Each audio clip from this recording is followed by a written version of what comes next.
அருகே மத்தியார் சுனம் என்ற போற்றப்படும் திருவிடைமருதூர் மகாலிங்க சுவாமி திருக்கோவிலில் கார்த்திகை நிறைவு சோமவாரத்தை முன்னிட்டு 1008 சங்காபிஷேகமும் அதனைத் தொடர்ந்து லட்ச தீபம் ஏற்றும் வைபவமும் சிறப்பாக நடைபெற்றது.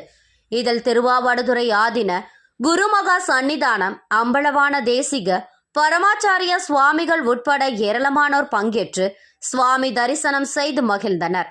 250 ஆண்டுகளுக்கும் மேலாக நிறைவு சோமவாரத்தில் லட்ச தீபம் ஏற்றும் வைபவம் இத்தலத்தில் நடைபெறுகிறது என்பது சிறப்பு. கும்பகோணம் அருகே திருவிடைமருதூரில் திருவாவடுதுறை ஆதீனத்திற்கு சொந்தமான பெருநலமா முல்லையம்மன் சமேத மகாலிங்க சுவாமி திருக்கோவில் அமைந்துள்ளது.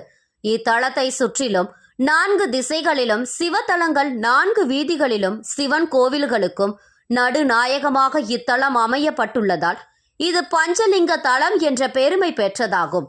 இத்தலத்தில் சந்திரன், விநாயக பெருமான், அம்பிகை, அகத்திய முனிவர் உட்பட முனிவர்களும் இறைவன் ஜோதி வடிவமாகவும் ஏகநாயக வடிவமாகவும் காட்சி அளித்துள்ளார். வரகுண பாண்டியன் இத்தலத்திற்கு வந்து வழிபாடு செய்து சென்ற பின்னர் தான் பிரம்மஹத்தி தோஷம் நீங்க பெற்றான். இத்தலத்தில் 27 நட்சத்திரங்களுக்கும் 27 லிங்கங்கள் தனித்தனியே ஆடல் வல்லான் மண்டபத்தில் உள்ளது. இது காசிக்கு நிகரான தலமாகும் என வரலாறு கூறுகிறது.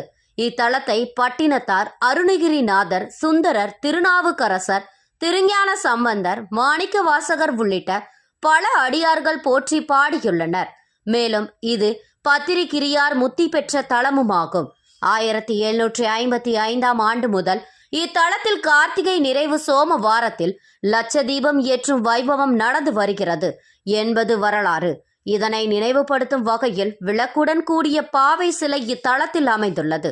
இத்தகைய சிறப்பு பெற்ற சைவ திருத்தலத்தில் கார்த்திகை நிறைவு சோமவாரத்தை முன்னிட்டு 1008 வலம்புரி சங்குகளில் புனித நீர் நிரப்பி வரிசையாக அடுக்கி வைத்து உதிரி பூக்கள் சாற்றி சந்தன குங்கும பொட்டு வைத்து வேத மந்திரங்கள் ஜெபித்தபடி ஹோமம் வளர்த்து பூர்ணஹதிக்கு பிறகு நாதஸ்வர மேலதாளம் முழங்க புனித நீர் நிரம்பிய கடங்கள் பிரகார புறப்பாடும், அதனைத் தொடர்ந்து மகாலிங்க சுவாமிக்கு 1008 சங்காபிஷேகமும் அதனைத் தொடர்ந்து கலசாபிஷேகமும் நடைபெற்றது. பின்னர் திருக்கோவில் வளாகம் முழுவதும் லட்ச தீபம் ஏற்றும் வைபவம் சிறப்பாக நடைபெற்றது.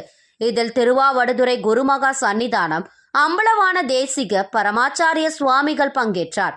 லட்ச தீப வைபவத்தை முன்னிட்டு சுவாமி அம்பாள் சன்னதி, பிரகாரங்கள், முன் மண்டபம், நந்தி மண்டபம் என கோவில் வளாகம் முழுவதும் தீப ஒளியால் பிரகாசமாக மின்னி அனைவரையும் பக்தி பரவசத்தில் ஆழ்த்தியது என்பது குறிப்பிடத்தக்கதாகும்.